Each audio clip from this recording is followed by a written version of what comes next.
அடுத்து இன்னைக்கு நம்ம தமிழகத்தில் மற்றும் ஒரு முறை துரதிருஷ்டவசமாக ஹூச் கள்ளச்சாராயம் அதை அருந்தி இன்றைக்கும் இறப்பை நாம் பார்க்குறோம், மறுபடியும் இறப்பு பார்க்குறோம் தமிழகத்தில். இதற்கு முன்பு நடந்த பொழுது 22 நம்முடைய சொந்தங்கள் 22 பேர் போன ஆண்டு இறந்த பொழுது மரக்காணத்தில் செங்கல்பட்டில். அப்போ திமுக என்ன சொன்னாங்க? இல்லை இது இத்தனை ஆண்டுகள் கழித்து நடக்குது, 18 ஆண்டுகள் 20 ஆண்டுகள் கழித்து நடக்குது, எப்போவாச்சும் நடக்கும் தானே, இதை வச்சுலாம் ஏன் அரசியல் பண்ணுறீங்க, நாங்கள் ஆக்ஷன் எடுக்கிறோம் அப்படின்னு.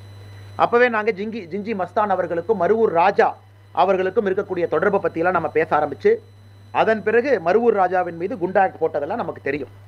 ஆனால் இன்றைக்கி மறுபடியும் கள்ளக்குறிச்சியில் 5 பேர் மறுபடியும் இறந்திருக்காங்கன்னா நம்ம ஒரு விஷயத்தை புரிந்து கொள்ள வேண்டும்.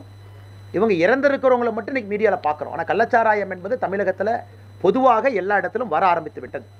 கள்ளச்சாராயத்தினுடைய புழக்கமே அதிகமாக இருக்குது. தமிழ்நாட்டினுடைய அமைச்சர் பேர் டாஸ்மார்க்குன்னு நம்ம வைக்கவே இல்லைங்க, டாஸ்மார்க் அமைச்சரே வைக்கல. அமைச்சர் பேரே நம்ம ப்ரொஹிபிஷன் மினிஸ்டர் தான் வச்சுருக்கோம். தமிழ்நாட்டினுடைய அமைச்சரே இன்றைக்கி இருக்கக்கூடிய அமைச்சர் முத்துசாமி அவர்கள், அவருடைய பொறுப்பே ப்ரொஹிபிஷன் மினிஸ்டர். அவருடைய முதல் வேலை இந்த ப்ரொஹிபிஷனை கொண்டு வரணும், குறிப்பாக கள்ளச்சாராயத்தை ஒழிக்கணும். அதுக்காக செப்பரேட்டாக இருக்கக்கூடிய போலீஸ் விங்கை அவர் ஆக்டிவேட் பண்ணணும். ஆனால் இன்னைக்கு கண்டினியூஸாக 2 ஆண்டுகள் இது நடக்க ஆரம்பித்திருக்கிறது, பெரிய அளவு நடக்க ஆரம்பித்திருக்கு. அதனால் எங்களுடைய குறைந்தபட்ச எதிர்பார்ப்பு, மக்களுடைய எதிர்பார்ப்பும் கூட இந்த ப்ரொஹிபிஷன் மினிஸ்டராக இருக்கக்கூடிய முத்துசாமி அவர்கள் உடனடியாக பதவி விலகும். காரணம், அவருடைய பணி அவர் செய்யலை. Do his work. அவருடைய பணி அவர் செய்திருக்கணும். முதலமைச்சர் பொறுப்பேற்கணும்.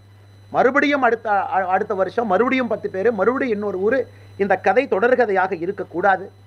ரெக்லெஸாக டாஸ்மார்க்கினுடைய வளர்ச்சிக்கு எந்த அளவுக்கு திராவிட முன்னேற்ற கழகத்தினுடைய அரசு டாஸ்மார்க்கினுடைய வளர்ச்சி தன்னுடைய வளர்ச்சியாக வேலை பார்க்குறாங்களோ, அப்படி இருக்கும் பொழுது எதற்காக இந்த கள்ளச்சாராயத்தை தடுப்பதற்காக இந்த அரசு எதற்காக எந்த நடவடிக்கை எடுக்காமல் இருக்கிறாங்க?